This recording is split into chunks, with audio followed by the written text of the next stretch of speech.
ఈరోజు లోకంలో ఏది చూడండి, మీరు ప్రేమతో మీ పిల్లలకు ఫోన్లు కొనిస్తారు. వాళ్ళు అడగగానే వాళ్ళని ఏడుపు మానిపించడానికో, లేదంటే వాళ్ళ చదువుల పేరట వీడికి ఒక ఈరోజు ఒక హోదా కాబట్టి ఒక బైక్ నేను ఎలా కొనిచ్చాను, అలాగే ఒక స్మార్ట్ ఫోన్ నేను కొనివ్వాలి. కానీ అది ఇవ్వటం వల్ల అందులో ఏముంది? అది తెరిస్తే చాలండి, బూతుల పుస్తకం. ఒకప్పుడు బూతులు నేర్చుకోవాలి అంటే ఎక్కడికో వెళ్ళి చెడిపోవాలి. ఇప్పుడు ఎక్కడికి వెళ్ళవలసిన పని లేదు, ఇంట్లోనే గదిలోనే తలుపులు వేసుకుని చెడిపోతున్నారు. అవునో కాదో మీకు తెలుసు.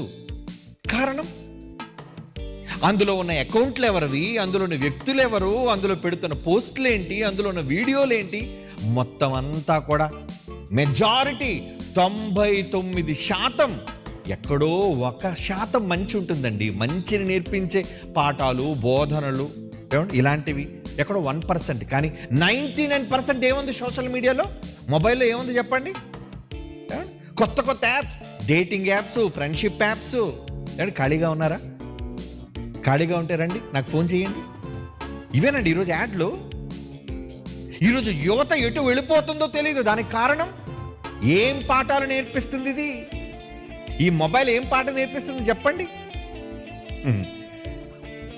సమాజంలో భ్రష్టు పట్టించే పాఠాలను ఈరోజు నేర్పిస్తున్నారు.